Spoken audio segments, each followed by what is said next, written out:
Good morning, everybody. Lumberjack Landlord and his good buddy Dion talk financial freedom. Dion, heard you had a serious night last night. Yeah, it was one of those hard nights that you just you never remember again for the rest of your life. I guarantee it was one of those days. It was time to start that. Nice, exactly. Sounds awesome. Well, guys, for those of you who don't know us, I'm the Lumberjack Landlord, Matt, and we got our good buddy Dion talk financial freedom, who is, just stay tuned, the best teacher of any and all subjects. So good to have Dion here with us. And as you guys see in the title, sorry, Crash Bros. Wah, wah, wah. It's not going very well for their narrative. They're kind of looking stupid. Only for a decade. I mean, isn't that the definition of I couldn't fall out of a boat and hit water? I mean, yeah, I mean, it's like the Peter Schiff joke of, he's called 19 of the last 2 recessions. The Crash Bros have called 19 of the last 0 crashes for 10 years straight. Yes. And every time we turn around, there's more data that says, look at how much money people lost by watching Crash Bro content. Yeah. Yeah. Yep. I mean, I look at how much real estate I bought in 2020 and 2021, and without buying that amount of real estate with that amount of cash flow, wouldn't be retired today. I have a lot of people that I know who really believe in retirement accounts, Social Security, pensions. And if I was focused on those 3 things, I would be working in at least a decade longer than I did. Yeah. And then retiring in a very frugal state. Instead of having this serious problem, since I didn't listen to the Crash Bros, of trying to figure out how to spend money. Yeah. I think you're going to struggle with that more than I do. I will eventually. Right now, I'm not struggling with that at all because I have 2 $1 million projects going. Right. So, but you're not spending money, you're moving it. Agreed. When you 100%. Take the money from the bank or from the cash flow and you put it into the asset, you're still going to have the equity. You're going to have the cash flow from that. You could sell, you can 1031. I think that's probably where you're going to struggle the most is if people aren't familiar with you, Matt, the Lumberjack Landlord, you've been investing since like 2003. Yeah, right around that. 2002. Yeah, 2001. 2001 I was, or 2000 I was shopping. 2001 I think I bought something in 01 or 02. Right. You did the normal thing. You got a good job. You started making money and you put a lot of money into stocks and you got your butt handed to you in the dot-com crash. And then you thought maybe there's another way. I had a very similar existential crisis, not factually similar, in that I tried for pensions twice. Right. I tried the Marine Corps. They downsized after Desert Storm. I tried law enforcement. They downsized after 2008. So my pensions kept getting taken away. Your stock portfolio, like 90+% of it just vanished. Literally, yeah. And so you looked at real estate, and in 2003, prices were on the rise. And lending was a very competitive market. You were competing against people who could finance 105% with an adjustable rate mortgage so they can get a really low rate. So the Crash Bros 20 years ago, more than 20 years ago, were saying, don't buy now, wait for lending to change, and you won't have so much competition.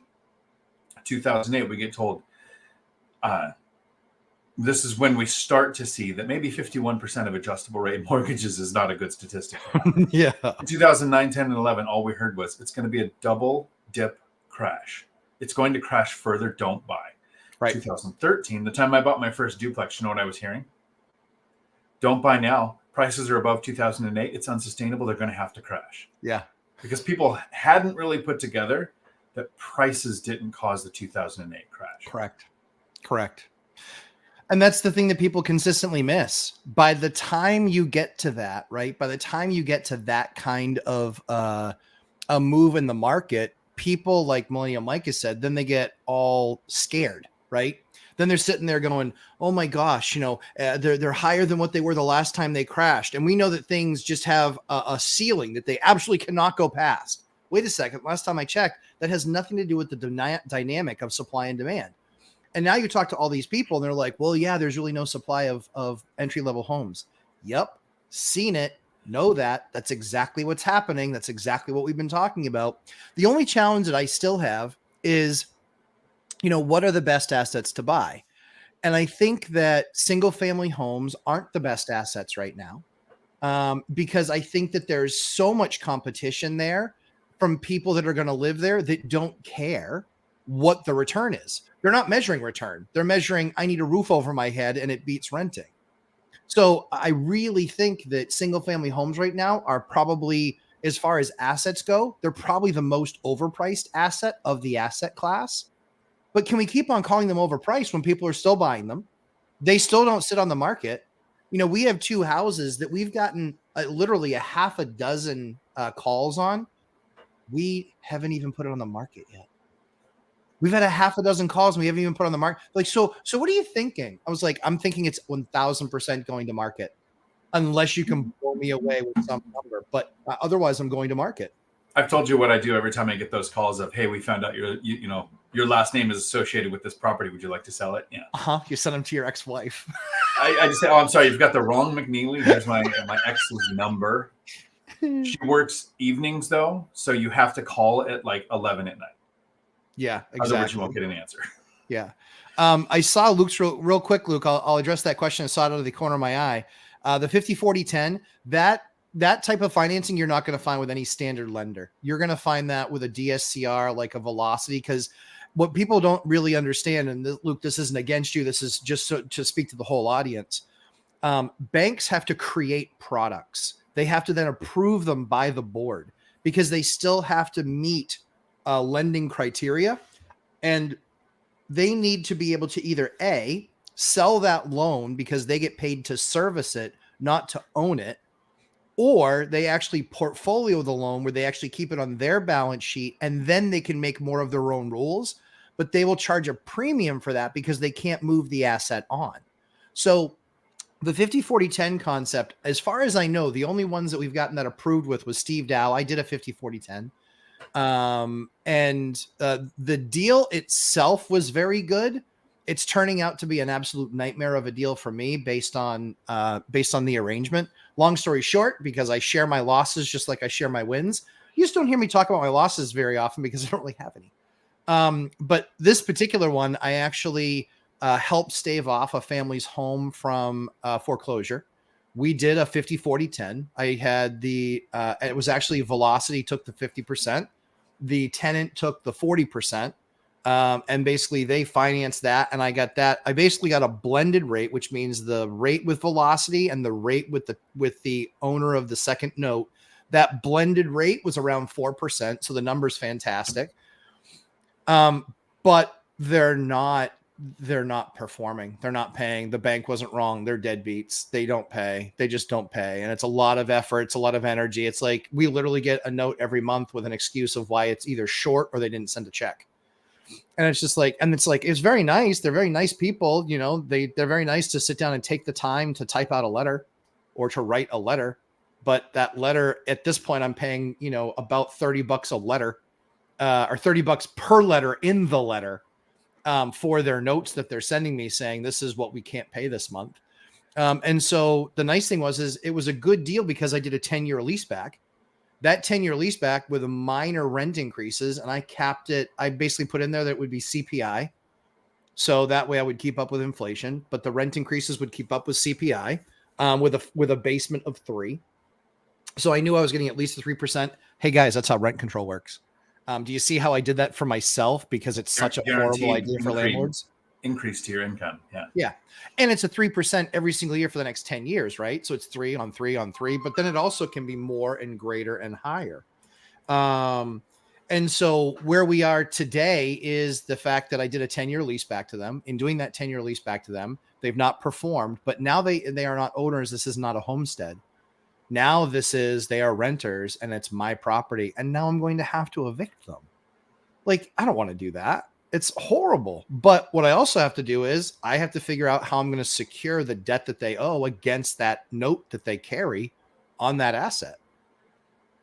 I assume if I wanted to get super nasty, I could just have I could just stop paying the first bank at 50% and then have them foreclose.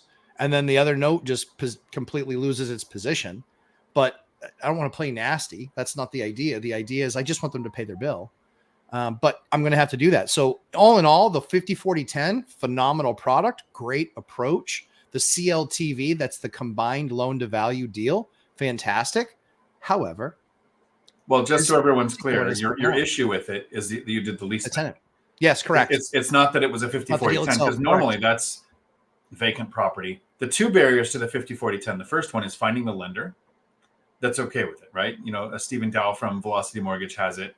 I think there's a couple of others. I mean, I would reach out to Matt, the mortgage guy, and say, hey, who's doing this right now? And because the really cool thing with lenders is whatever they say today is different 2 weeks from now on their own product, let alone what other lenders will do. There is not a, this is how lending always works. Yeah. An example would be the last 5 years. You can only use FHA on 3 or 4 units. You can't do less than 10% down on a 3 or 4plex, and all of a sudden a new conventional loan comes out. So lending changes often. That's the first barrier. The second barrier is you have to find a seller with enough equity to where 50% and 50% from the lender and 10% from you covers existing debt, agent fees, and any other costs that happen for the sale. Because most sellers aren't going to do a 50-40-10 if they have to write a check to sell you the property. Correct. That's exactly right. And they had some equity like most people do, right? Pretty much everybody has equity. Pretty much everybody has equity in their houses now if they bought in the last 2, but if they bought in the last 10, of course they do, right? And that's the thing is they had refied this house last, I think maybe 7 or 8 years ago, you know, and they couldn't refi with the cheaper rate because they were going through foreclosure. So obviously they couldn't refi. The bank was going to let them refi. And so the bank was in it to try and get the asset back because they were just like, we can't keep on going down this path where we're going 30, 60, 90 default, 30, 60, 90 default. Then they cure it. And then it's another 30, 60, 90 default. And then they cure it. And so it'll be really interesting to see. But yeah, to your point, Dion, you said it exactly right, as I would expect you would, which is, yeah, I loved the deal. I love the deal structure. The mistake or the issue that I had was with the lease back because I leased it back to tenants that aren't paying. Right. You know, and that's, and, you know, we try and give as much leeway as we possibly can, especially in this scenario where it was their house that we did purchase from them and then allowing them to lease back. And so I was really hesitant to do anything. I was hoping they were going to get things on track, but it's been a bumpy 12 to 15 month timeline. And now that we're coming into spring and we just did a turnover on 10 units. We've got another couple coming in May. But after we've done that massive turnover, now with these like things like this, when you get that larger portfolio, it's things like this that then get your attention where it's okay. Now let's try to address this stuff. All right, we'll jump in real quick here. Let's do our hellos. Hey, Frank, good morning. Howdy. Luke Devine, good to have you here. Chester from Wealth Building Journey, good to have you here as well. Oscar, good morning. Ninja Vanish, good morning. Bill, good to have you. Marina, hey, Marina, I hope you're doing awesome. So good to see you. Let's see. Dion, I know that guy from somewhere. Old guy REI says, I think you're talking about me. I borrowed 105% of my first single family investment property. Sorry for the crash. Yeah, Frank? I think Frank and I have both said we're very sorry we caused the crash because I had done the same thing. I had to refinance out to pay my extra portion of the equity through the divorce with an adjustable rate loan, more than the house was worth. Right. This is why lending was so easy. And anybody saying right now, I hope that there's a crash. Remember, after the crash started, lenders disappeared. They did. People don't get that. They don't get it. And you could only have 4 loans in your name, where right now you can have 10 before you have to go to anything like DSCR, asset-based seller financing, or anything like that. You have 10 conventional loans in your name. But that's going to go away if a crash starts. It absolutely does. That's what people don't get. Like they think, oh, I'm going to super expand. Not unless you have literally all cash. Or you've already got, and because you know what else happens? There's so much money out there. I was talking to a private lender yesterday. Not that I needed the money. It was much more about, I always contact people. So if I do need the money, it's there. And so he knows my business. He knows how I invest. He's more than happy to underwrite one of my deals and charge me 11%. But he's more than happy to do that, but it's keeping that relationship going. That way, when the time comes, this is what people don't understand. When that time comes, I'm not just another guy looking for money. I'm a guy that he's talked to. He knows my business. He's seen my success. He's seen my numbers. Then it's just going to be a matter of, hey, let's take another look at the numbers just to get them updated. And then it's something we're going to have happen in literally a day or two. Like, that's how important and powerful that is in building your network. And Dion and Frank, I don't blame you for the crash. I appreciate you, actually. The reason that I appreciate this happening was because I created a ton of wealth in that crash. I had to weather it the first couple of years, but the next 3, I weathered it nicely. I was out of bankruptcy range that's where I was hanging out. It's tough to make a $21,000 a month nut when you make $6,000 a month. That is a tough number to get to. But yeah, I appreciate you guys. You guys helped make me the wealthy person that I am today. So you'll get your thank you cards. Sean Holder, good morning, Ned. Good to see you, my friend. Let's see. Chester says same thing happened with BRAC. Yeah, base realignment and closure back in 2005. Correct. Luke, we had talked about that. You want to know how you make a bunch of enemies? You go to a BRAC meeting here in Washington, and you support the closure. You just say something that sounds like, oh yeah, I think it would be great. There would be property values would come down. People would be able to afford houses. Traffic on I-5 would be amazing because you wouldn't have all this base traffic we're always dealing with. That is how you ostracize yourself from an entire city. Because remember, people don't like to talk. We're at a meeting where almost anybody had nothing to say. Yeah. People like to disagree. So I threw that out during a BRAC meeting. And then all of a sudden, the laundry list of reasons why the base should stay here came out. And I was like, oh, my work is done here. Everyone hates me, but my work is done here. Well, it was funny because we actually had an Air Force base here, probably about 15 minutes from where I live. And it's where all the troops come over and land when they come from overseas. And so it's the only one that can take the big DC-10s and things like that need that extra mile of runway because they're so huge and they're carrying hundreds of troops.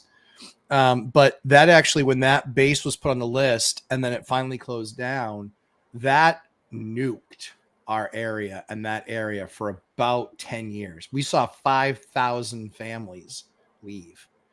And so that blew up the area. But what's crazy is you look at it now and it is stronger than it ever has been before because private industry came in. They took all of that land. They took all those buildings. Now they're all expanding because all those businesses have worked and they've worked well. And you know, what's an Air Force base? An Air Force base is meant to be its own little world. So you have everything. So it basically became, it's actually one of the top trade ports from a flying perspective. We still get our troops in here, which is awesome. Love to be a part of that. But yeah, it was amazing to watch. But to your point, yeah, when a base leaves and they get everybody, that's a scary thing. That was a horrible thing to watch and watch all those families go through. But they all knew that they were going somewhere else where they were going to have a home. And we were just going to be left with everything else here. And we had a ton of base housing that went empty. And so it took some time for people to realize, hey, this is out there and it's available. Let's go get it. You know? Yeah. Brian Keith, 1007 says, go ahead, Lumberjack Landlord. I like that info about the banks. Always happy to share it. But yeah, banks, if you guys want to see a fantastic video, it's one that I put together on building a product for a bank. Too many people think that I built that product for a bank because I have 50 buildings. I didn't have that many then. I had a lot fewer. I built the product for the bank because I was able to pitch them something and show them the benefit of creating a product like that for the market that would benefit not only the bank, it would fall in line with their charter in the community, of the community, for the community. And it was a much less risky product than lending to somebody at 105% or 100%. You know, and then also a horrible debt to income of, 40%. It really put us in the driver's seat. It was just, honestly, it was just an absolutely massive win for us. And that product they still have that available. A lot of other banks have slowed down their type of lending. They've slowed down their type of investment lending. And the only deals you're getting now are not very good ones. That one, I'm telling you, it's really to take it from the newer, smaller investor to the one who's ready to take that next step, because right now the number's still 10, right? The number's still 10 that you can get mortgages in your name. That's going to change when we go into recession, when we start seeing, real issues in Washington, more issues than we see today. From a banking perspective, where they're having to jump and dive in and save, the problem that you're going to have is that they're going to reduce that number very quickly from 10 down to 4 again. And when they do that, you're tapped out unless you go DSCR or commercial. Commercial rates are going to be insane. DSCR rates are going to be more insane than the commercial rates. So just be ready. Have already pitched your bank and make sure that they've done their best to try and put this together. Dion's strategy works fantastically for looking for the lowest rate in the room. Works fantastically for that. You also when you have less than the current limit of loans in your own name. Correct. Because you tend to that's what I was going to say is we disagree on this a bit. Yep. And it's because I kind of want my lenders to not like me. Yeah. I don't have the growth mode of getting beyond those mortgages, right? So if you're in growth mode and you want 15, 20, 30 mortgages, yep, which is a good aspiration if you want a big portfolio. Sure. You want to build those relationships that you've done. I'm on the other end of the spectrum. The key though is that we're answering the question, is it better to be feared or loved? You believe it's fear that they're going to walk away. I believe it's love with a healthy respect of me that I can walk away. Because let's face it, the banks, the bank doesn't love me. They're not like, we just wake up to serve you, Matt. No. They wake up to serve somebody who they know can pay their bills better than 95% of everybody else. Right. That's who they want to service. And so that's why you have to start that conversation now, build up that muscle now, and get in front of it now. Because if that's something that gets approved, if you go down to 4 and you become a shopper again, or you stay a shopper, you're gonna have a tough time getting a deal because no broker is going to be able to get that deal done because brokers, they don't portfolio, they only service. So there, Brian Keith, there's a whole lot of bank talk for you. Good morning, Flavio. Don and Bev Perkins. Yes. What'll happen if rate expectations reset to 6 or 7 being the long-term expectation, like it was pre-GFC, but no softness in our areas yet? We're not seeing that. We're not seeing that anywhere. We're not seeing softness anywhere. We're seeing softness from the banks being willing to lend because they don't want to extend capital, especially to smaller investors who they don't know they're as good enough operator. If you can present your numbers in a professional manner to the bank, then guess what? They're going to believe in you as an operator. And that's what banks are looking for. They're looking for operators that will move their deposit stream over to the bank because of the fractionalized banking system. If you bring $1 of deposit into the bank, they get to lend out 9 times against that $1. That's the mistake people are making. They don't want your loan business. They want your deposits. That's what they care about. They don't care about your dumb loan. They care about your deposits. Show them that you can bring them a stream of deposits. I got one of my deals approved by showing the bank, hey, I'm going to give you $27,000 a month in deposits. 27 grand a month. What does that mean? That means that they can lend out $200,000 a month based on just little old me's or big old me's deposit stream. 200 grand a month purchasing power or lending power I just gave them. That's the conversation that you need to be having. I'm just dropping gems here. Go ahead. Your turn, Dion. So I'm on board with all of that. And you have to always understand, what is your end goal? Yeah. Right. And your end goal should kind of dictate. And I always relate it to gaming. If there's any gamers out, there's probably 3 of us watching this. When you start a new game, you look at where you want your character to end up and you build towards that. It's the same way with investing. What do you want your end strategy to look like? And sometimes it is a shift, right? You have the Kiyosaki, Brandon Turner version of the stack, right? What is it? 4 greenhouses, 1 red hotel or something like that. Yeah. Where you get a bunch of single family or small multifamily. You sell to 1031 a large chunk of money into a multifamily and you grow. So if that's your goal, yes, you started with single family and small multifamily. Then you're the Grant Cardone saying, oh, if it doesn't have 16 units, don't talk to me. Completely ignoring starting with a single family house. Yep. Or is your goal financial freedom with the right amount of cash flow from the least amount of units? And then okay, I don't want single family because that would take 16 purchases, 16 found deals, 16 down payments, 16 insurance, 16 everything to manage versus 8 properties that are mostly duplexes, 4plex and a triplex. So a smaller portfolio with more cash flow. the knowing where you want to end up dictates how you make your next move. Absolutely. It has to. Strategy. I love it. Ned Talks brings up that hard money is going to be more than 11%. Ned, completely agree.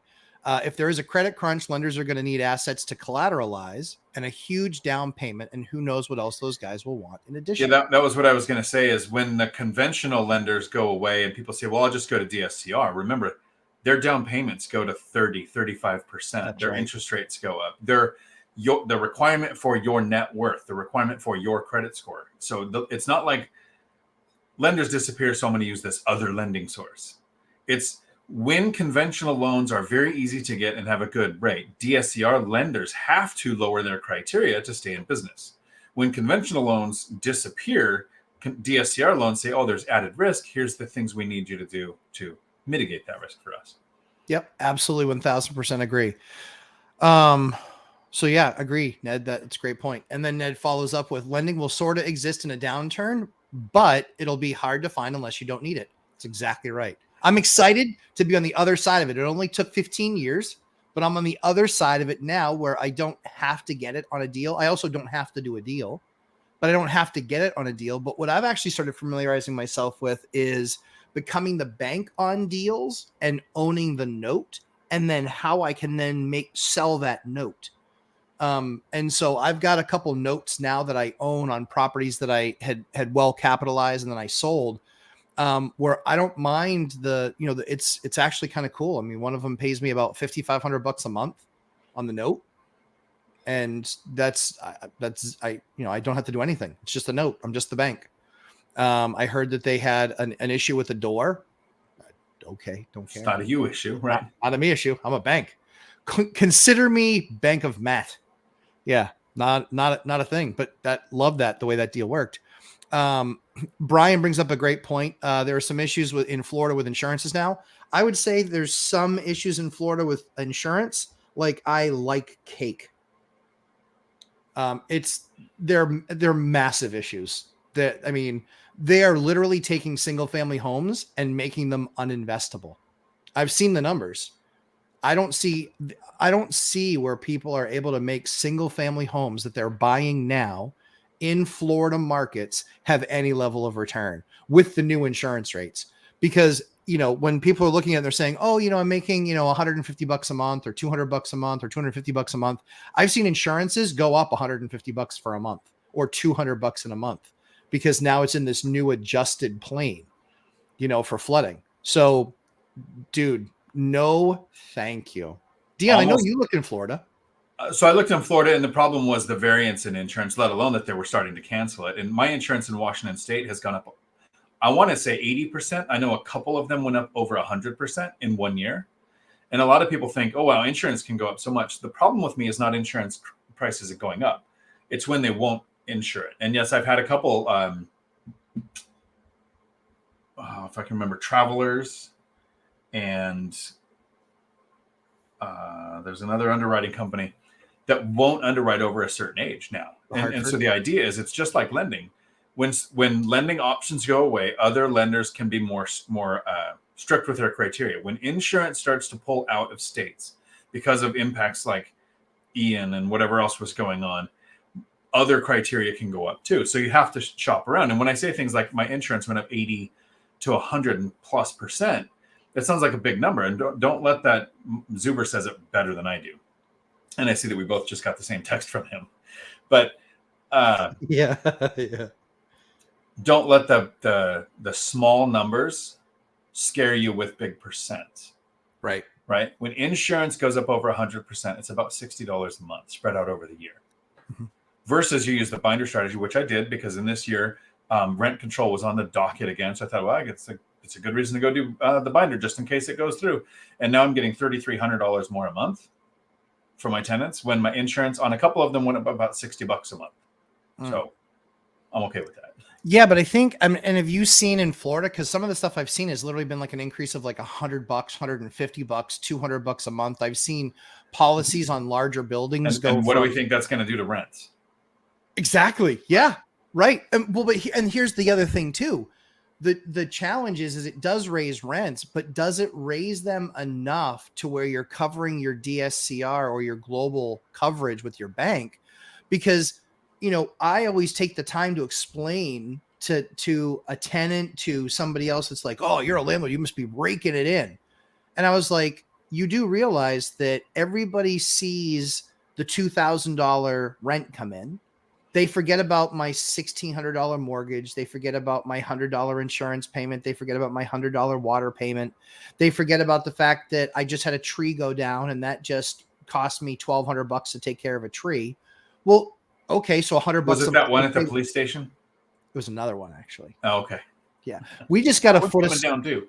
We got a foot of snow and a couple. Yeah, that one did come down. Both of them, actually. Okay. I was like, hey, while you're there, take them both. There you go. So, and then the city was like, well, we're not really sure. We really don't want that other tree coming down. I said, then you're going to need to find a way to resurrect it from the dead, because that tree is deader than dead, and it's only going to fall on somebody.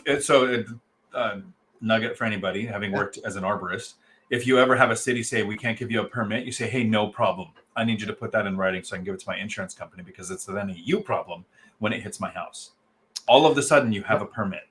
Dion was here. That was something that we talked about, because I said to him, I go, I feel like this part of it's dead. And he goes, nope, if you follow it down, this part's dead and this part's dead. He goes, you have what's called a cambium layer. The only part of a tree that's alive is like the outer exterior inch and a half or so.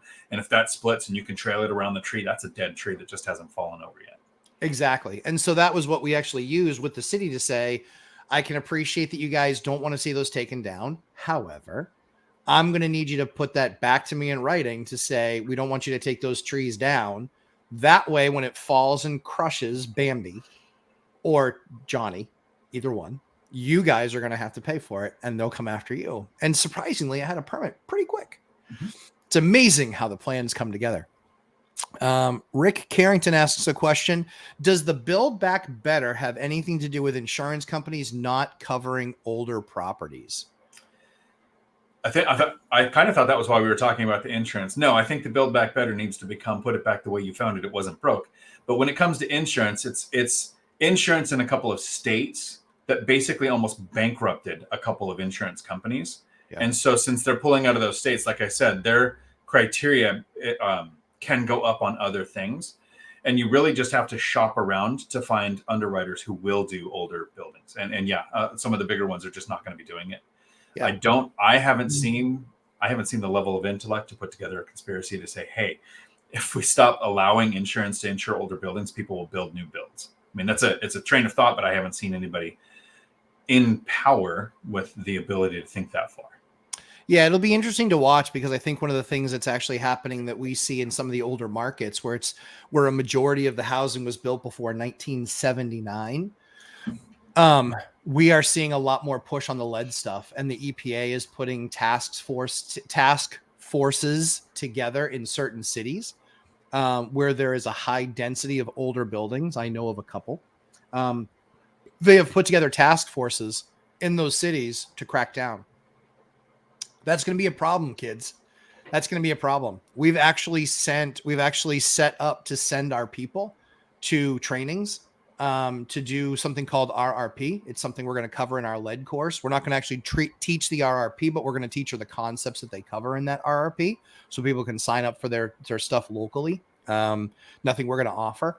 But it's going to be critical. If you have older buildings, there's talk that they're going to require a lead safe certificate for the insurance.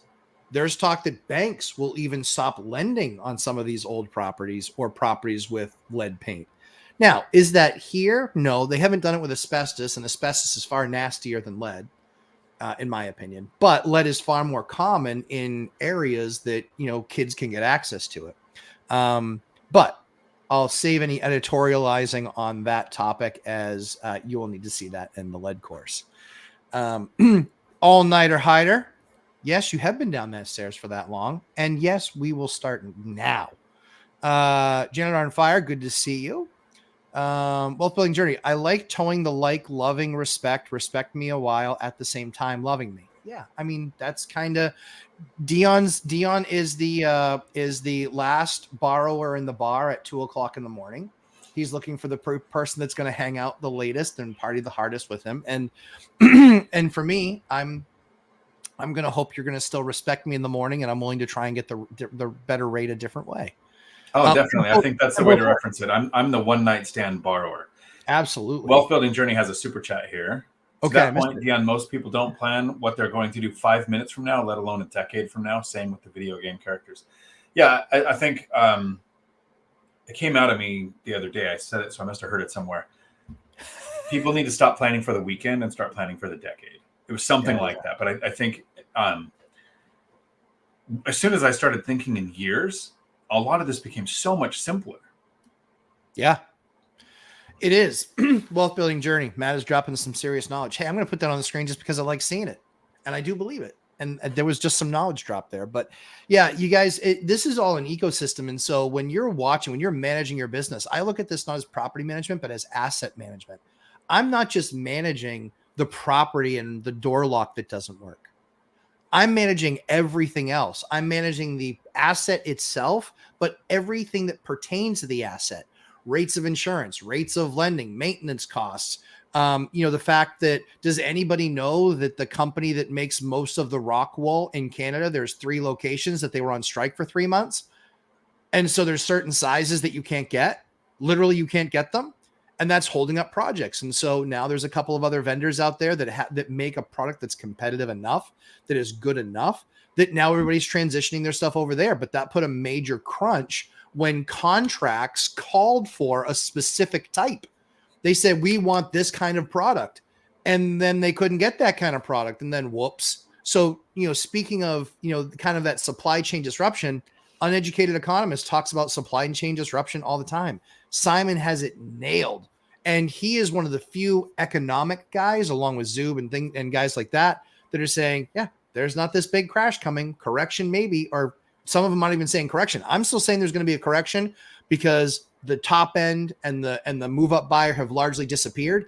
And P.S., for all those economists out there that know so much, these experts that follow labor markets every single day, all day long, and that's all they do, they miss the number by 60%. You suck at what you do. I mean, there's no other excuse. Jobs this morning, over 300,000 compared to expected 200,000. 300,000 on a 200,000 number. Guess what? Rates, they went up. Rates are trending back up again. Now they're 440 or 450 on a 10-year note. And that's what the mortgage market mostly correlates with. Dion, thoughts? So the thoughts is what I was trying to find the name of the video because I didn't want to butcher that. But Clear Value Tax, a YouTube channel that I actually watched, recently did kind of a hit piece on Graham Stephan. And it's funny because I could tell from the video that they don't like it. I shared this with you and in our little teenage group chat that we have. Yes. But he pointed out, Graham, he was talking about the crash buzz for several years. And he says, look at Graham Stephan. He pulls back like 3 years of every video of Graham's. And he pulls up thumbnails of this crash, this crash, this crash. But what Clear Value Tax hasn't done is watched any of those videos. Because every video of Graham Stephan says, here's the next housing crash. You start the video, it says, that's not going to happen. Because we don't have 51% adjustable rate mortgages. We don't have ninja loans. We don't have 105% loan to value. And so every video, it's just that Graham plays the algorithm with, he knows that crash gets more clicks. He knows that a burning background gets more views, right? And so even the people on YouTube, here in YouTube University, saying there isn't a crash coming, have to. Like kind of we have to put out an image going, here's the housing crash for 2024. And then we can put out 10 to 20 minutes of information on why it's not going to happen. Other words, it doesn't get watched because people want to see the fear, the confusion, the FUD, the thing that sells, the clicks and the views. So the crash bros that actually do spew the fear are getting the most views. And you can see, you can look up any one of the channels that has real estate crash in it, and they'll have hundreds of thousands of views on each video of people looking for an excuse to not take action. Yeah, I agree. T asks a great question. What are your thoughts on the NAR settlement and how it will affect buyers? I think it doesn't affect buyers at all. I think it affects real estate agents the most because I think that the ones that aren't very good, that aren't hustlers, that don't have a track record, that don't show a long list of wins, they're going to be relegated to a lower rate. I think that's what's going to happen. I think the only confusing impact that's happening right now is that people using the VA loan, there's actually a requirement through the VA that the buyer can't pay a commission. Yeah. And with the NAR settlement, it basically says that's who's paying the commission, even though the buyer has always, since the dawn of time, paid the commission for a sale. Yeah. It comes out of the financing amount that you're bringing to the table and doesn't go to the seller. So it looks like the seller brought that money to closing, but it's just money they didn't take away from closing that was brought by the seller. So now that's the one thing I'm interested to see how they resolve, because the VA doesn't move quick. I've fought the VA on several things running that CDL school where they literally go, this is going to hurt veterans and it's our policy. And you point out how it's going to hurt veterans and they say, yeah, we need to fix that. Yeah. 5 years later, we kind of fixed it. See Cody Davis' super chat. Cody, thanks so much for the super chat. Robert Kiyosaki said crash. It's true. He's been wrong about a lot the last decade. He came off of a really strong decade with a really rough decade. Robert Kiyosaki says crash in currency, crash in stocks, crash in crypto, crash in multifamily. Even Ken McElroy's talking about that. But the one thing that group hasn't done has said, there's a crash coming, don't buy. They've said, if there's a crash coming, make sure you have a bunch of debt so the bank's taking all the risk, not you. And I kind of line up with that. They kind of also have not said there's a crash coming, and so I sold out of all of my assets. Right. I'm pretty sure that neither of, I don't know this for sure, but I think net positive, I think they have more assets now today than they had in 2021, which would mean what? That they don't believe that the world's going into an economic collapse if they still held on to all their assets. No, and you can actually track the logic when all of a sudden a channel, like let's just say hypothetically, Rich Mom channel got a sponsor that said, you'll get a portion of all of the gold that's purchased from our website. And then Rich Mom channel all of a sudden started saying, everything's going to crash. Gold is the only thing that's real. And here's a link to buy it. Almost everything, every bit of information put out is going to be saying how great gold is. Yeah. And they've been sponsored on the Rich Mom channel for 5 years plus. It's amazing. Love it when a plan comes together. Great. Yeah. Don and Bev Perkins, we signed final papers either Monday or Tuesday on our 4th property. Congratulations, guys. I love that. That's congratulations. Fantastic. All nighter. I fixed the flickering lights, had to change the bad breaker, going to fish a thermostat line and get back to flooring. Someone knows how to party. Remember to hit that like button, everybody. Thank you very much. Michelle Meyer, good to see you. Good to see you. Michael Diaz, good morning, guys. Good morning, Michael. Wealth Building Journey.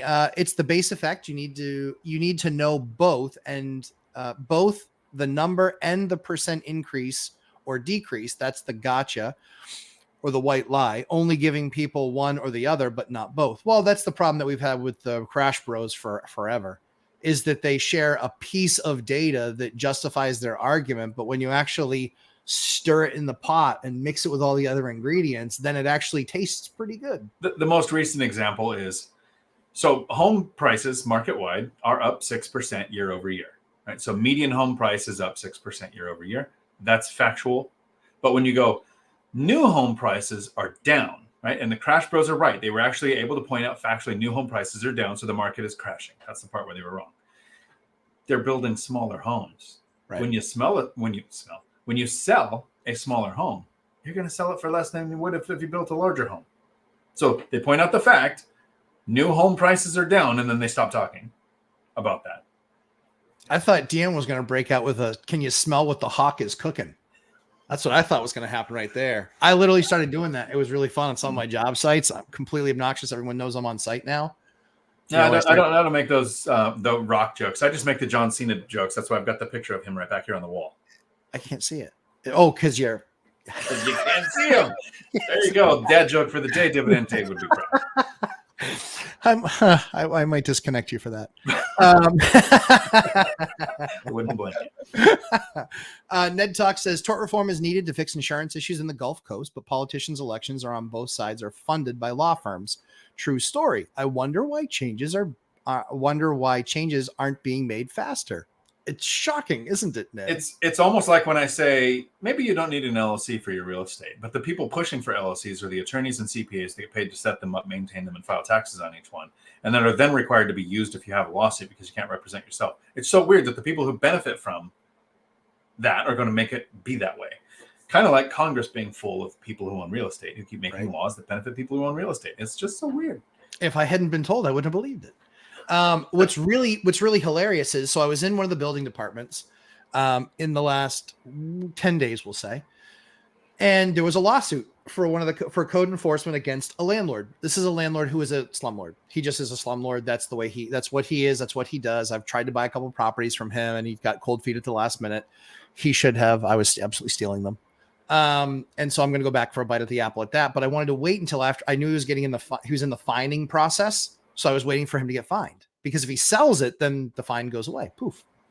What's really cool about this is, so then I talked to the code enforcement person, and he's like, yep, you'll see the decision. It'll come out in court, blah, blah, blah. So check it. Sure enough, the guy gets hit with a fine, and the fine is sizable. The fine's $20,000, $25,000. It's a big fine. But here's the most interesting part. Dion, how was the guy holding his properties? And probably in an LLC. And what did the town do when he saw that he was putting them, that they were in an LLC and that it was a single person or married couple entity in the LLC? They either disregarded the entity or pierced the veil. They pierced the veil. There you go. And now the LLC completely useless. And guess what? He's now personally liable for the fine. So that didn't work out very well. I hate to get on that soapbox, and so I'll keep this to less than 20 seconds. Look up the video with David Green on how he got ripped off on 50 properties. Because they were in a LLC, the loophole that existed for him to lose the properties to that theft was because of the LLC. Off the soapbox. Listen, we've been telling you this for years. And more importantly, we live it. Mine are in a trust. They're not in an LLC. I have far more control over them being in the trust. You know what you have to have? Good insurance. I have good insurance. Good insurance. Good insurance, leverage, be proactive, actually take action and fix things in a timely manner. I'm absolutely a fan of the trust, right? If I cared about my heirs, I'd have mine in a trust too. But like Julie said, my next ex-wife hasn't even been born yet, and she's going to get everything else in 75, so it goes to her. So this is how I motivate my kids to be self-productive, even though they're going to each inherit millions of dollars. Well, the big thing for us is, yes, we have it for the kids, but it's more, believe it or not, I have it set up that way for myself and for Ashley, because if something ever happened to me, she could actually still pay the bills. She could still, because it's a trust account. Right. If something happened to me and they were in my name, she wouldn't have the ability to go in there and pay the bills on them. She literally could not touch the account. And so you want to make sure that it leaves you legal. And Dion, I know a bunch of good ideas. There's a list of reasons why I don't have an LLC. There's a list of reasons why it's single Dion. Yeah. They're not good reasons. Don't listen to any of them. They just work for me. It's understood. Ned talks. Rumor has it that the House of Reps has been told by the governor in Louisiana, if they push through tort reform to fix insurance and other issues, the governor will veto. Oh, I'd love to see him try and veto that. But Republican have a supermajority, I think. So I wonder what happens to a governor who said he'll fix the issue. If he publicly vetoes the solution, then the bill he gets voted in again by the Tards, who like the fact that he fought the Republicans, even if he lost. Because remember, if you're not familiar with voting, a veto works if you have 51% of the vote. It doesn't work if you have the supermajority, where there's a certain percentage you have to hit, and then even a veto gets overridden. That's right. Yeah, it's not going to go well for him, is my prediction. He better get better strategists on his side. Josh Burdick, good morning. Good morning, sir. Ned aren't being made faster. Yeah, for sure. Wealth Building Journey. This is hilarious with the WWE reference. Oh yeah. I got the corporate elbow. I got it all dialed in. Yep. You can smell what the hawk is cooking. Oh, absolutely. I'm talking to a couple of jabronis this morning. It was absolutely fantastic. And Ninja Vanish, revocable living trust makes it easier for your loved ones if something bad happens. Exactly right. That's the way I have anybody. Problem solved. Yeah. We need to find what actually works for selfish bastards. We need to find, what that program is that really is the best way to hide stuff there. It's still Exactly. Ben Fopel. Hey y'all. I just finished Matt's course, but quick clarifying question. How do you guys pay contractors? A third, or half, or something else? Great question, Ben. So it really depends on the contractor, and it also depends. Great question, Ben. It depends on the contractor, and it depends on what your arrangement is for materials. A lot of times the third is because they're having to buy materials up front, and then they want a progress payment for labor, and then they want a progress payment or the final payment when they're done the job. When I'm buying all the materials, I buy all the materials, have them ready there for them, and then I go half, and then I go half. So I go half and half because I'm going to pay them when the rough inspection passes, and I'm going to pay them when the final inspection's done. That way I'm not too far ahead of them. They're not too far ahead of me, but I've already bought the materials, number one. Number two is I saved all the markup on the materials. And just so you guys know, most of you probably haven't heard this, but the markup on materials is anywhere from 10 to 28% for a contractor. I ask them every single time. I don't mind you guys buying the type of, I just had this conversation with my electrician. One that's doing a big job for us. It's a different one. We haven't worked together before, but I know of him in the field. And I said, this is all that I'm going to provide for material. He goes, oh, okay. And I said, but I'm not going to provide the staples. He goes, just curious why? I go, because all you guys are weird and you like different kinds of staples. I said, I'm not going to do the wire management stuff. He goes, okay, why? I said, because you guys all use different wire management stuff. So I don't mind you guys paying for all that little stuff. Don't mind, because quite frankly, the bill, even on this size of a job, it might be $1,000 or $1,500 worth of mini stuff or little stuff. Don't really care. The stuff I care about are the panels, the breakers, the spools of wire. That's the big, or the service outside, the meter sockets. That big stuff is what I care about, because I will work somebody over on the price. I will buy something used if I need to. I will buy something that's an open box item. I will buy those types of things to drastically reduce my price. And just as importantly, not have to pay them a third up front. Because when they still ask for it, well, we still want you to pay a third up front. For what? You're not buying anything. I'm not paying you a third up front. I'll pay you half upon rough and half upon finish. And you even I literally just put it in an email. I'll make my first payment. You guys can bill me. And somebody just billed me, and they had just passed their rough inspection. He goes, we just passed our rough inspection. Here you go. I agreed to it, signed it, paid for it within 24 hours, all done. And he'll get the next one when he passes and completes the final. So Ben, great question. Sorry, I didn't put that in the course. I need to add the main thing to take away from paying contractors is you want to either keep a carrot or a stick. Yes. Right. You don't want to pay 100%. You want to make sure that, and I always attribute this to Matt, the lumberjack landlord, when I say this on my channel.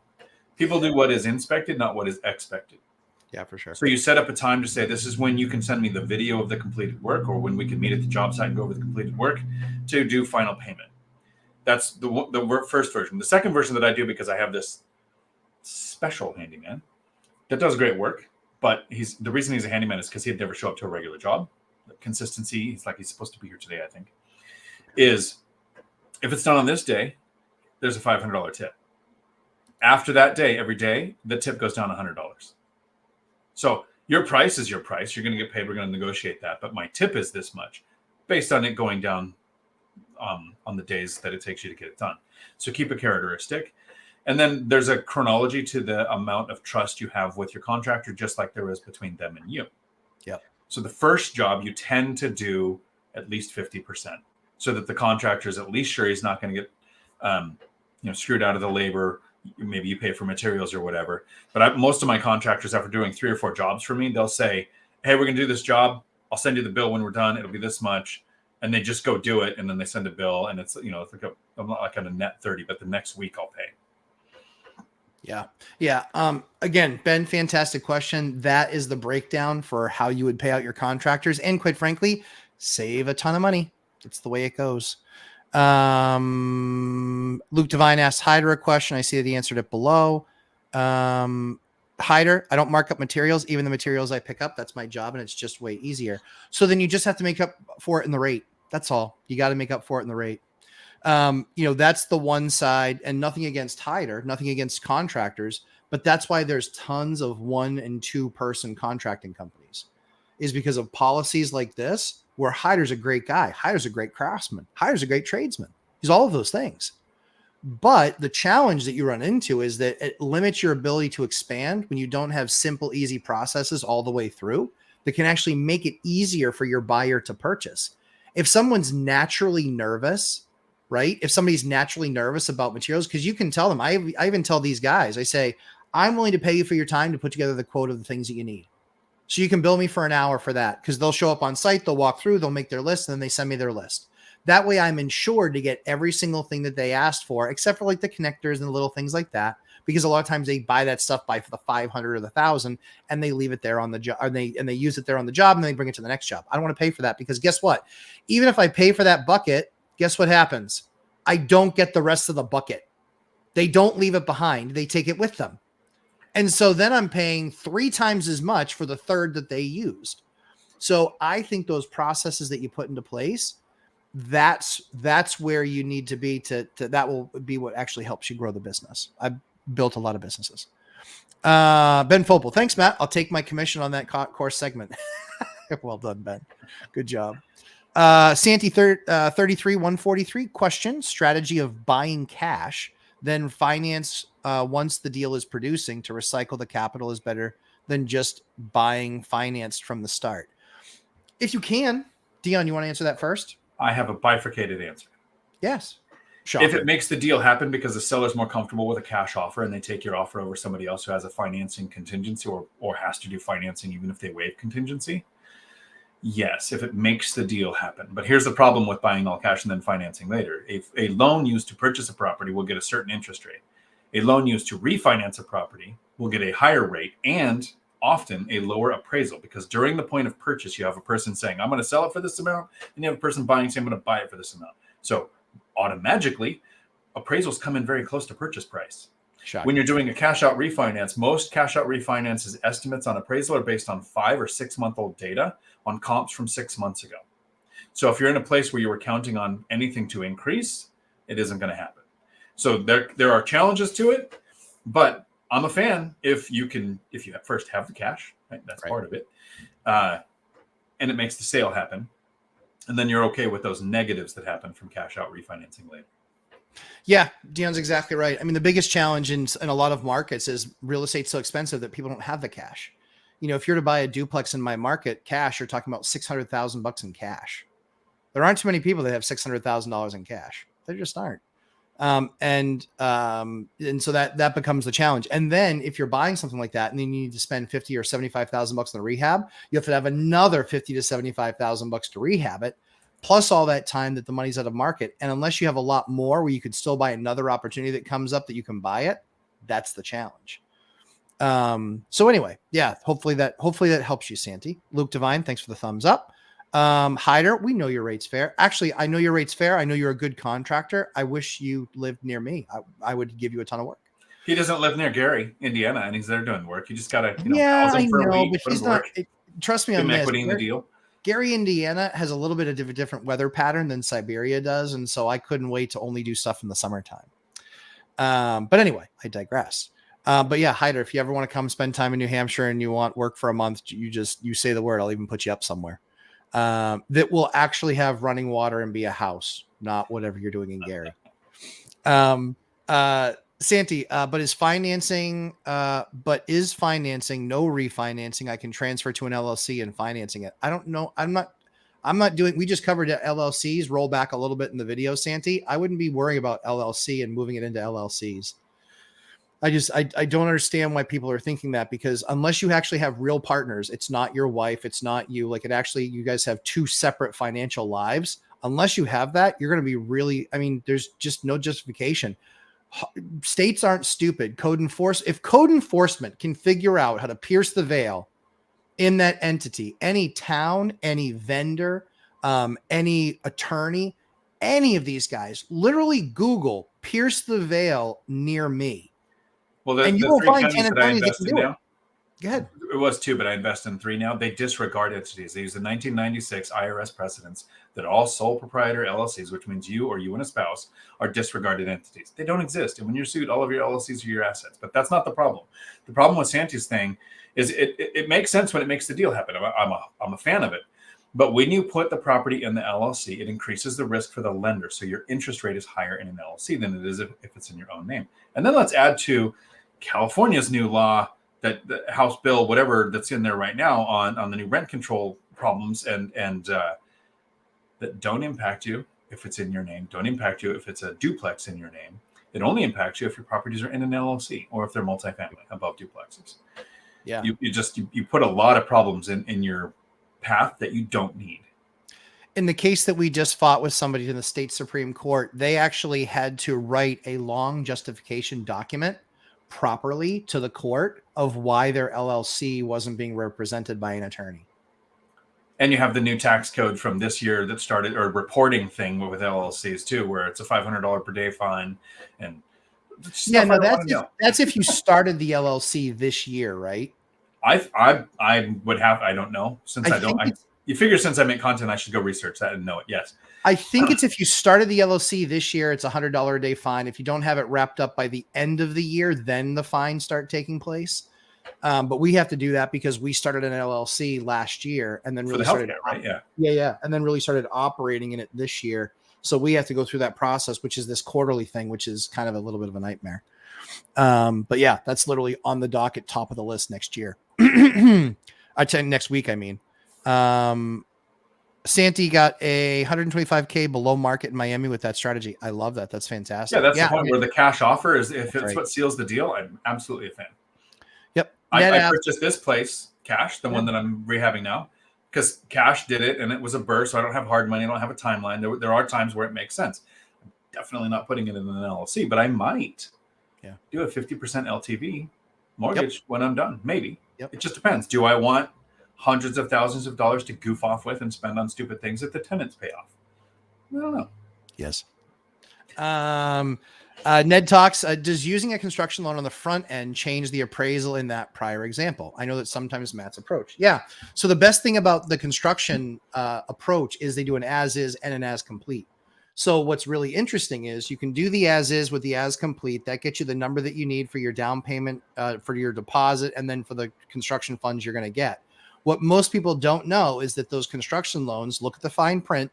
They are very often, I can't believe that nobody knows this because I don't think anybody does. But I'm the dork who's read that. And most of them will actually say in there that this, and the bank policy is that appraisal is good for 6 months to a year. My projects are done within that 6 month period.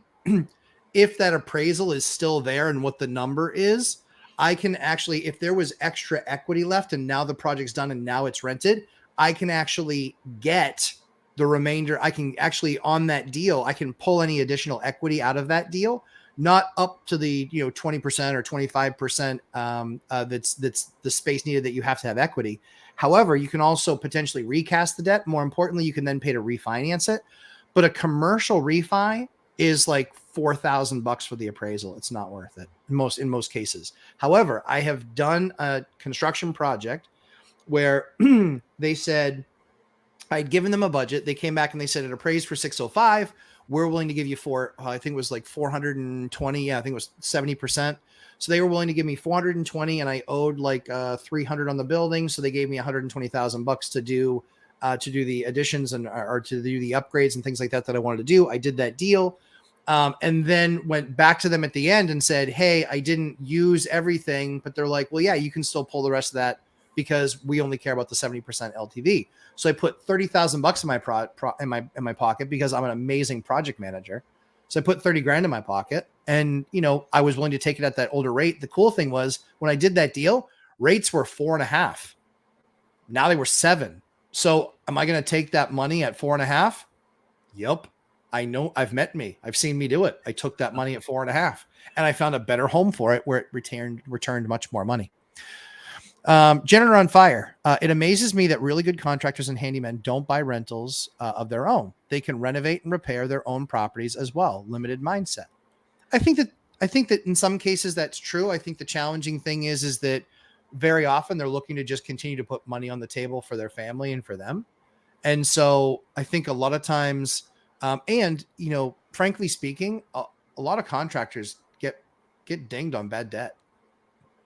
They do. Well, frankly speaking, I'm going to speak about Frank.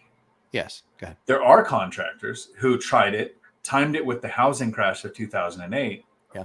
And probably felt, he's mentioned it himself. He had the adjustable rate loan, 105% levered, like all the mistakes that can happen at the time.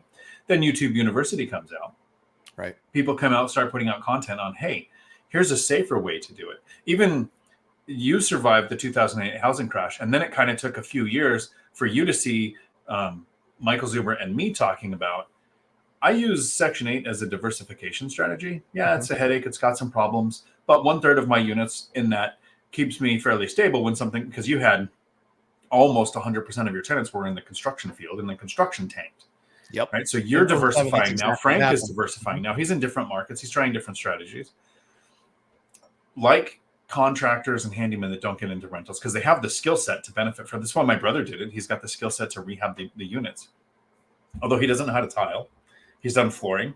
And since Frank came up here and tiled my bathroom, guess what I'm doing with my brother in 2 weeks? You're tiling with him. I'm doing a shower with him. So I'm going to be, of course, I'll be reaching out to Frank going, hey, tell me what to do so I can tell my brother. And I have half a clue what I'm doing. It's agents, real estate agents that go, oh, I'm watching this person buy their 7th, 8th, 9th rental. I'm watching every time we go to qualify for a loan, the bank is like, the joke my dad always said was banks will say they can't lend you money because you need it. Well, the investor with 7 or 8 rentals that has a track record of rental income can just borrow as much as they want to buy the next rental. And the agents don't. That's right. Recently, I met Michelle Meyer's agent. And super nice, great agent. Like the way she negotiated the deal. Like this is an agent I would want to use in the future, right? Doesn't have rentals. Oh. Used to be a property manager. Has the skill set. One of the reasons she doesn't have rentals, she's like, I don't want to deal with tenants anymore. Yeah, you were dealing with tenants as an intermediary, right? You had an owner you had to deal with and tenants. Now that you're the owner, you've eliminated most of the problem in that communication line.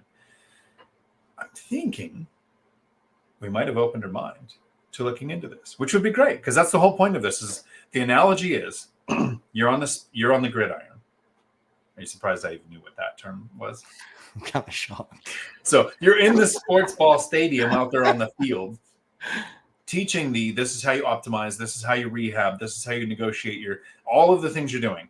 Michael Zuber's in the stands with all the millionaires saying, here's all of the paths to it. And I'm in the parking lot with the drunk tailgaters going, it's possible. Do you know what the most popular video on my channel is right now? How to retire early. Just that it's possible to retire. It's not how I did it. It's not anything. It's like, hey, here's a benefit if you retire early. And it blew up because that's my job. I'm in the parking lot going, hey, it's the thought that you could do it. That's all you need. Then here's the group that will get you there. Yeah, agreed. Hyder says he's taking me up on that opportunity. Go for it, Hyder. I got plenty of stuff to do this summer. You just tell me which month you want to do it. Come on over. Rick Carrington, side note, and I'll even have a truck for you. So you don't even have to bring your truck. You can fly in. You can use my truck. Whole nine, man. Side note, I got my PMI dropped off getting the appraisal done because I had more than 20% equity instead of paying down the 20%. Rick, great. And here's the thing, on a residential property, that's absolutely worth doing because your PMI could be a couple $100, $200, $250 a month. And it might cost you $700 or $800, $900 to get an appraisal done. You're talking about a few months and you're probably going to be really, really close if you're not there already. So 2 things really quick. One of the main reasons I've never used an FHA loan and wouldn't want to, because it's not designed for first-time home buyers and it isn't the best option to buy a duplex. Both Millennial Mike and myself used 5% down. I don't know if you ever did that 5% down owner finance on a duplex. Okay, great. So you do get PMI, but it automatically drops off when you hit 22% equity. If you buy it with 20% or more, or less equity, 20% is the threshold where you get PMI. Once you own it with PMI, it has to hit 22%, and it will often take an appraisal to get rid of it. The second thing is Landlord Odyssey is here. I see that. He said, Happy Friday live stream. I saw a really cool comment from Landlord Odyssey on Zuber's channel. So I just want to say thanks for that. Yes, cool. The other thing to think about too, when with the point that Deanne was making, is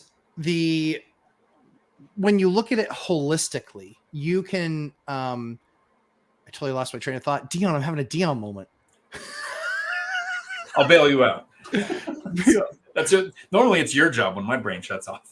It's true. But what we were just talking about, because then I saw Landlord Odyssey comment. I was like, oh yeah, I know exactly how to fix that. Right. Well, we'll figure that out, and then maybe we'll come back to it. But Landlord Odyssey, the way that so because you're local in New Hampshire, there is actually a company called affordablewindow.net. That's their website, affordablewindow.net. They actually have the 40 most common window sizes in stock. It's a decent window. It's not this super duper window, but you're talking about a porch window, which is usually like a 3-season porch type of deal. I would absolutely recommend their stuff because it's a reasonably priced window.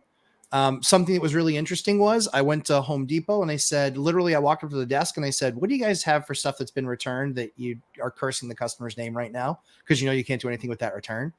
And the guy laughed because he was on the window desk. And so he goes, yeah, I think we got something. And he goes, yeah, we got these right here. Yeah, these were $600 a window and we marked them down to $350. And I go, yeah, but that was like 2 months ago, right? He goes, yeah, how'd you know? I go, because I asked the same question a month ago when I came in. And he goes, yeah, they've been marked down again to $165. And I was like, crap, $600 window for $165. I'm kind of liking that. Well, I'm too greedy. So I said, I know there's how many more markdowns do we have there? I believe there's one more markdown because they have special codes at the end, which basically tell you how many more markdowns you're going to get before they're just like, that's it. That's the lowest.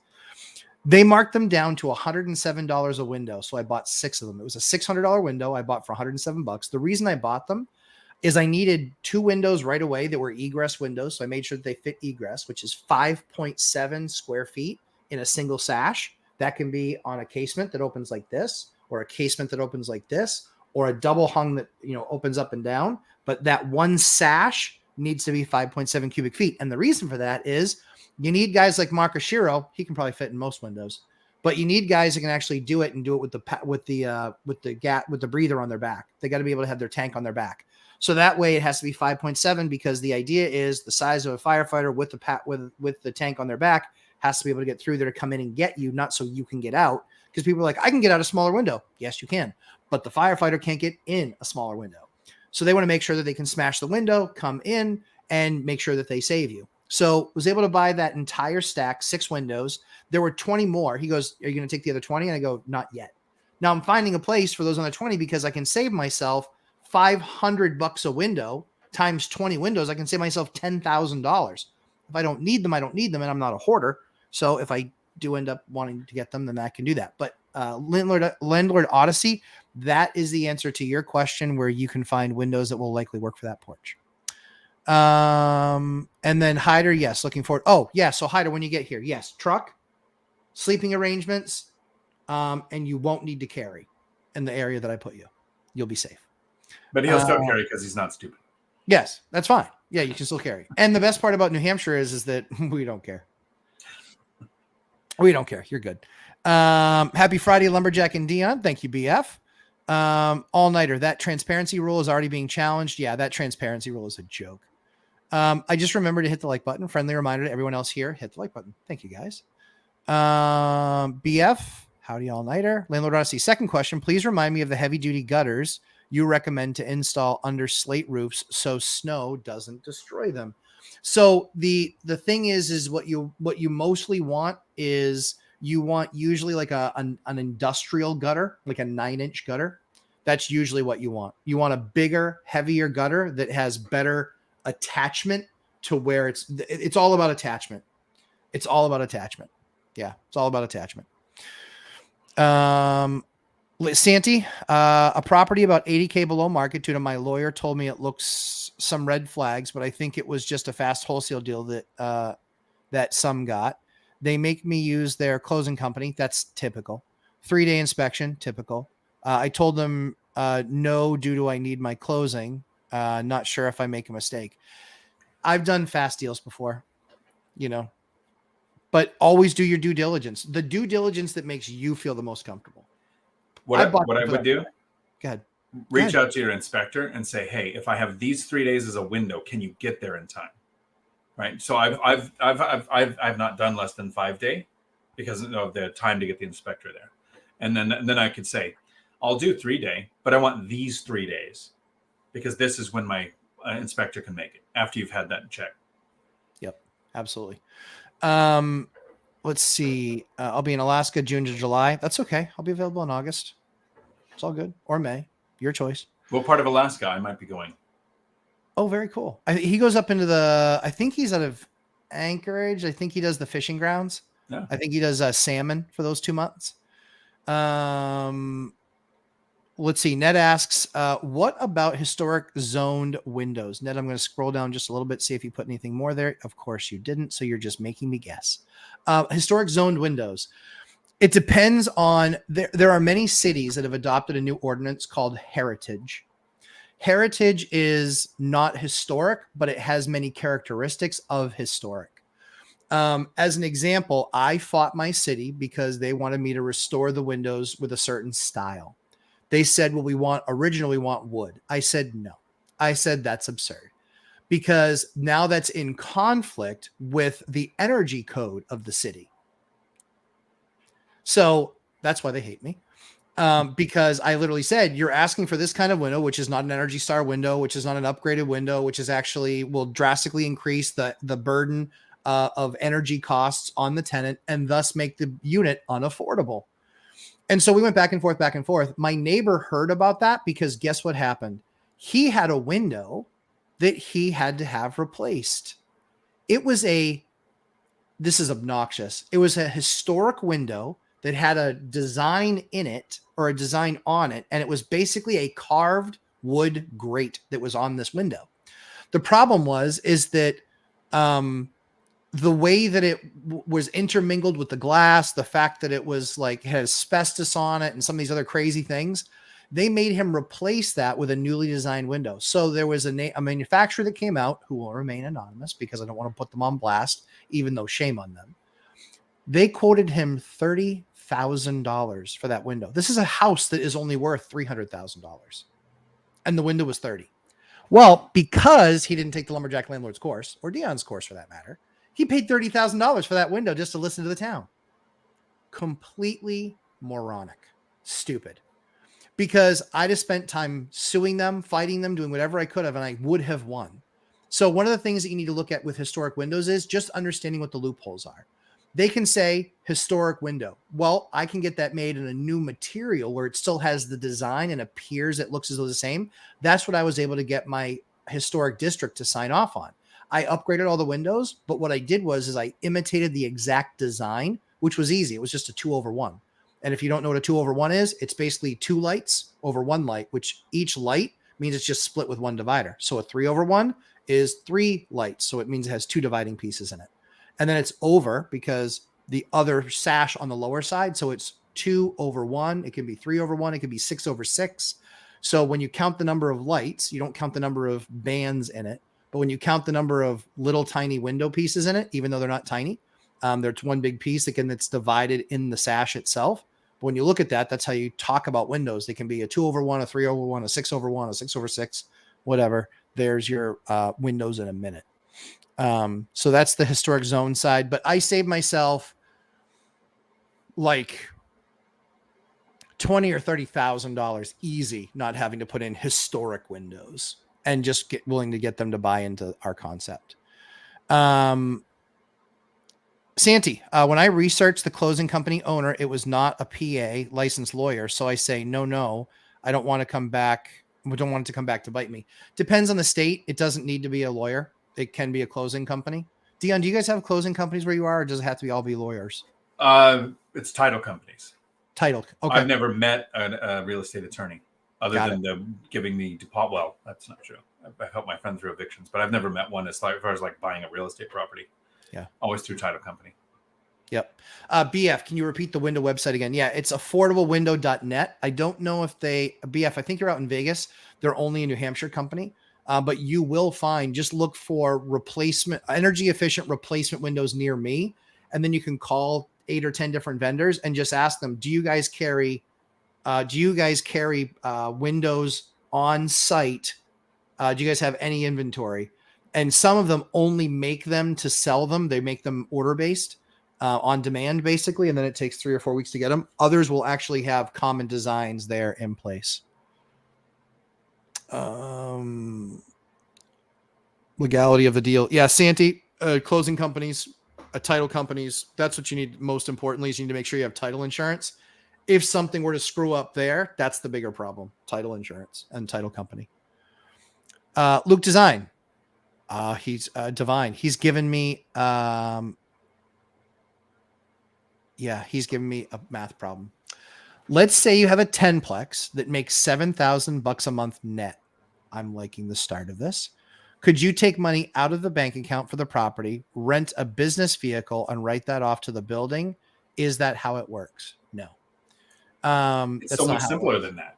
Yes, it's much more simple than that. I have rentals. I have a pickup truck. Everything with that pickup truck is dedicated to the rentals. I have no LLCs. It's all a write-off. The fuel, the mileage, the insurance, the registration, the maintenance, everything with that truck. If you have a car that you also drive, your CPA will go, well, about how much? 80% you, 20% rentals, 20% rentals, whatever. And so they'll allocate it like that, just like with your cell phone. Just you don't need to do all this creative, fancy stuff. Just write this down, because the less a man makes declarative statements, the less apt he is to look foolish in retrospect. But I'm going to make one. There are absolutely no tax benefits to having an LLC. Yeah. None. Correct. And this is based on the 1996 IRS precedents, where they determined all single member and sole proprietor, which means you or you and a spouse, LLCs, are disregarded entities. Yes. All-nighter, he said, I'll be at the top of Bristol Bay and Naknek, one of the northernmost salmon rivers on the bay. Nice. Ned talks, I have those crazy Louisiana windows. I know exactly the ones you're talking about. They're like 6 feet tall, or 8 feet tall. Windows that floor to ceiling, and you can open them straight into their attic and walk into those balconies. Yep, I know exactly the ones you're talking about. Never mind, it's 6. That's okay. 6, 10 doesn't matter. Yeah, those windows, those types of windows, we have some of those here in our historic area. Sometimes there is no replacement for those, and so the only option that you have is to make it fixed. So I've seen that as well. But in a lot of cases, there are ways around it. What you're looking to get the city to buy into is the look of it, not the design of it. That's the mistake that people make. I want it to look the way the historic committee wants it to look. I needed to design it functionally. So when they required me to have this specific kind of a window, I said, I can make one that looks exactly like that. I said, is that what we're going for? She's like, well, it needs to appear to the outside viewer as exactly the same thing.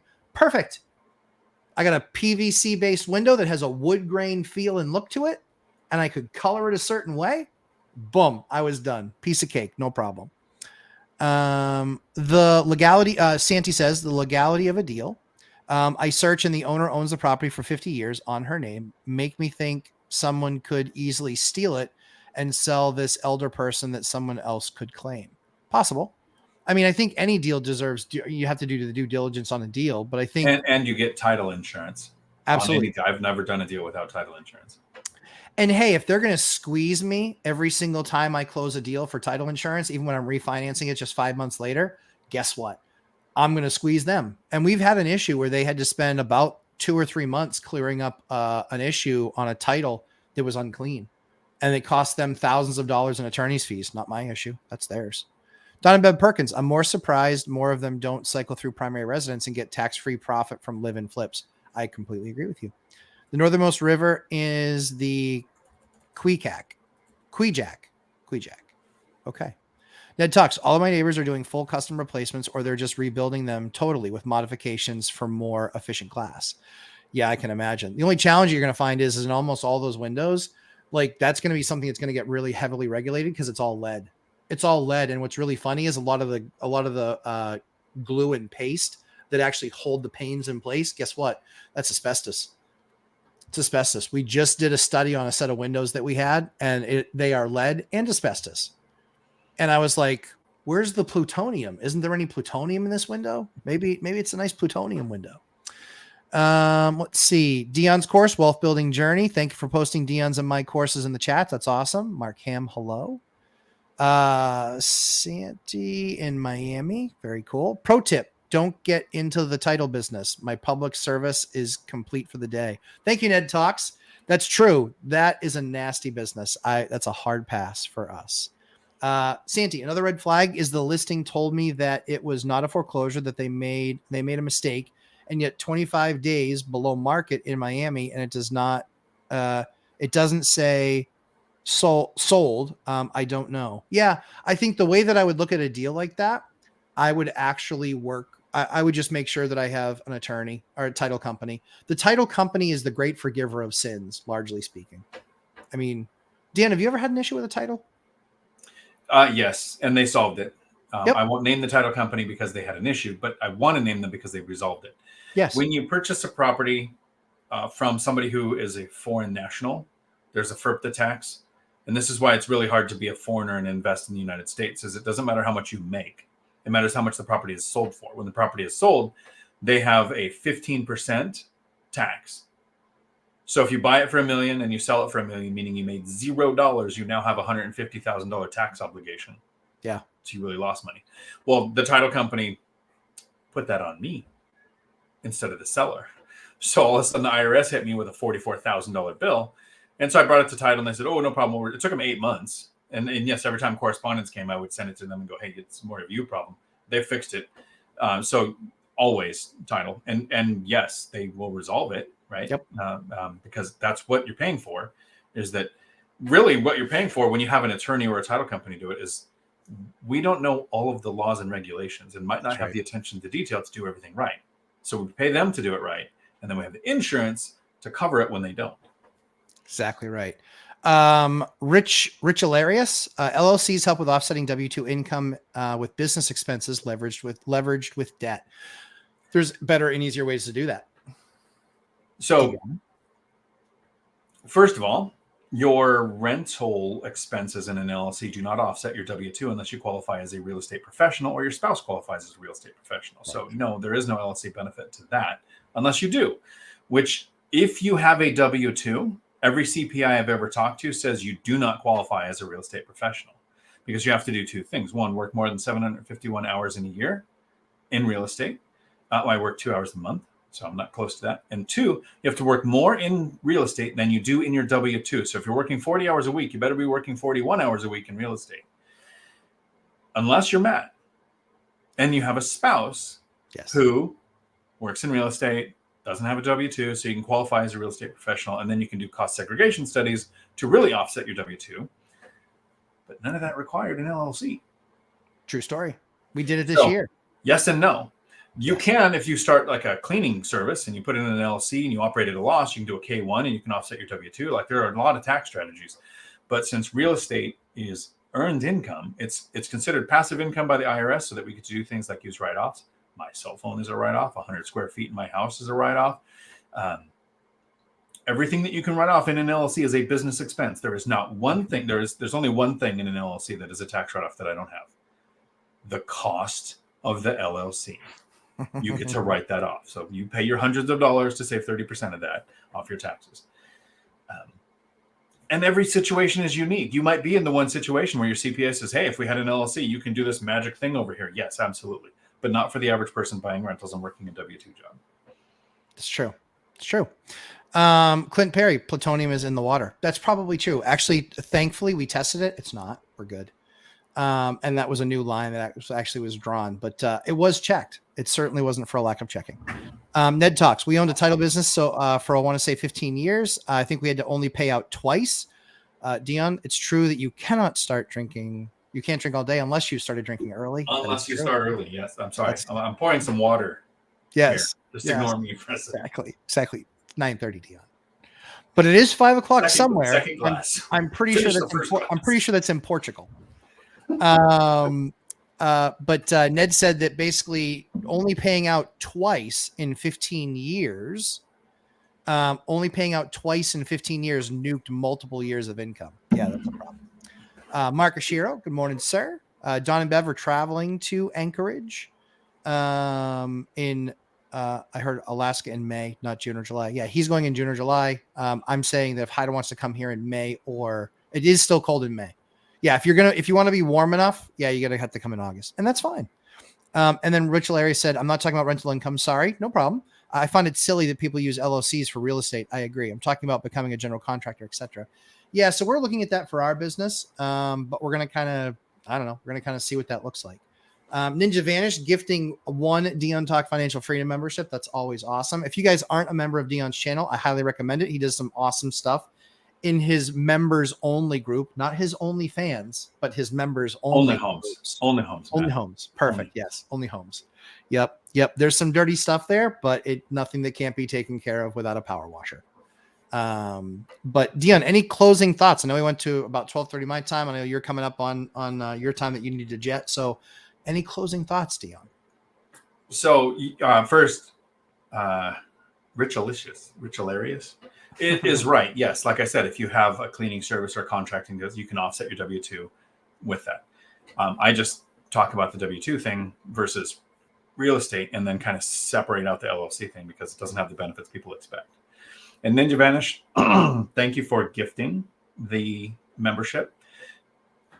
Every Tuesday at 4 p.m. Pacific, I do a live stream that generally lasts a couple of hours. And then this Tuesday at 6 p.m., not this Tuesday, probably this Tuesday. This Tuesday, there's a membership meeting at 6 p.m. because it's the 16th. I'm presenting somewhere on a Tuesday, so I won't be able to do it that night. But we do 2 a month, and basically we look at deals. The reason we do these as memberships is because if we went here on YouTube and you saw 30 people on Zoom and we were looking at emails, would you stay? But if you know the point is to open an email from an agent, to go to the listings, and then to go through the stream of consciousness thought of an investor. What would we consider? In what order do we look at it? How do we look at, is this a deal that needs to be looked at deeper, or is this a deal that we just dismiss? That's what those members meetings are about. So look to see you there. We will be doing one this Tuesday. Always look forward to it. Brett Beastbower, hey, how are you? And old REI guy, Frank, thanks so much for the $5. Looking forward to the tile videos. I know, right? I was at my brother's house, and the reason I can do it there is because if I mess up, it's his problem. Exactly. Exactly. Yeah, he calls you and goes, my floor's all rotted out. What'd you do? I got to steal the line. My bad. But yeah, all good. So guys, thanks so much for coming and hanging out. And no more burrs. Yeah, I want to do construction. I want to do construction deals. The burr is dead. The burr is scary. The burr has too much risk inherent to it. So be talking to your banks. Be talking to your banks about one thing and one thing only: construction loans for rehab. Be talking to them about that. That is absolutely how you're going to crush it. Or you can be lazy and buy without ever doing a rehab. I refuse to endorse that. And I broke your brain. Yeah. 12 years in, I finally did my first rehab. That's my first cabinet. Yeah. Not doing it. Never again. This created, I'll know soon, because I'm thinking about doing the cash out refinance for 50% LTV when I'm done, so I'll be getting an appraisal. I'll know if it created $200,000 or $300,000 of money that just didn't exist last year. And see, this is Dion breaking. Still not going to do it. Yeah, it's Dion breaking my brain another way. He's saying no to an extra couple $100,000. And what good is money? Oh, you're killing me. You've heard me make the sports ball reference, right? I know. Yes, I know. It hurts. It hurts me in the heart and into the head. It breaks my brain. But it's like, yeah, you find those deals, and like to your point, I mean, when it's all said and done, you're going to have created probably $200,000 or $300,000 deep, maybe even $400,000 worth of equity. Like effing hell. If interest rates drop, I will have easily created $400,000 worth of equity. Yeah. I'm doing a deal right now that I believe could possibly create $1 million in equity. One deal. Not worth it. It's just not. I would have spent this entire winter in Thailand, goofing off on beaches, scuba diving. You'll spend the entire next winter goofing off in Thailand. It's not like Thailand because I tried the burr and didn't like it. Not doing it again. That's why I'll be the next winter in Thailand. Why would you trade? Millennial Mike and I are going to buy something in your name and then do a big burr for you, and then be like, "Here's another $300,000 in equity." Tell me no. Why would you trade a good year of your go-go years? Yes. For a bad year in your no-go years, no matter how much money it creates. But was it really that bad? I miss naps, Matt. It's funny. This is the conversation that usually happens after we hit stop recording on YouTube, and we're just okay, we're done talking to each other out with YouTube. Let's just pick on each other now for a minute. Exactly. I'm just like, oh, it just hurts my heart so much. This hurts my heart so much. I want you to be able to spend more time over in Thailand and spend even more money. Like with what you could spend over in, like, if you went to Vietnam, you could be like a king in the hills for like 3 months. That's what my floor guys do. They come there. I mean, you're not a king, but you live like a king in Thailand for a couple thousand a month. Yeah. So I don't need 20,000 a month right now. I'm trying to figure out how do I spend it. Yeah, I lose. Like, I don't want to invest it. I don't want to. That's the hard part. That's because when we're in growth mode, I totally get it. We are constantly broke from day one till financial freedom. Because every penny that comes in doesn't mean we increase our life. Doesn't mean the newer, bigger truck. Doesn't mean the better vacation. Doesn't mean we actually start dating. It means more money came in to invest and put to work. Yeah. At some point, flip the switch. Matt, there's a switch there. It's hidden. It's buried. It's on the other side of that retired thing that you've got going on. I know where the switch is, and I won't let anybody go there. Yes, it's safe in Thailand. It's absolutely safe in Thailand. Thailand's very safe. The population is about 50% Thai, who are amazing people, and then 50% people traveling. So the country bases most of its income off of travel. So the places that you go, you are absolutely safe. Yep. I was safe in Colombia. And everybody when I went there, everybody said, "Oh, you're going to Colombia, all the bad things that can happen." I'm like, "Yeah, my friend's kid was robbed at gunpoint in Tacoma while I was in Colombia." So bad things can happen anywhere, but yeah, absolutely safe in Thailand. I believe there are parts of the Philippines I'm going to travel to that people are telling me to see if there's a couple that you're not supposed to go to. I have to do the research on which ones those are. But it's like when you come to the United States. Can you walk in Washington State and be safe? Absolutely. Would I recommend doing it in Seattle? No. Can you go to California and walk on the streets and be safe? Should you do it in San Francisco? Or if you were in the 90s, would you do it in Watts or Compton or places where there were just high crime rates? And no matter where you go, there are safe and unsafe places. I didn't feel unsafe in Thailand, even in Bangkok, which is like the bigger Los Angeles of the Southeast Asia or wherever it's located. And the rats are this freaking big. Yeah. Well, I mean, they have plenty of food to eat. I mean, the only place you really have to avoid in Thailand is Adam's Apple. That's the only place that you have to keep an eye out for. And 6th Street in Pattaya, but that's just a personal warning. Exactly. Guys, we always try and create great content for you. Thanks so much for coming and hanging out with me and Dion. It was a fantastic, fun Friday. We'll keep doing these on the regular. Hope you guys have an absolutely fantastic week. And Dan and I will see you in the next one. Last thing for all matters, if you can't tell, it don't matter. It does matter. Bye, guys.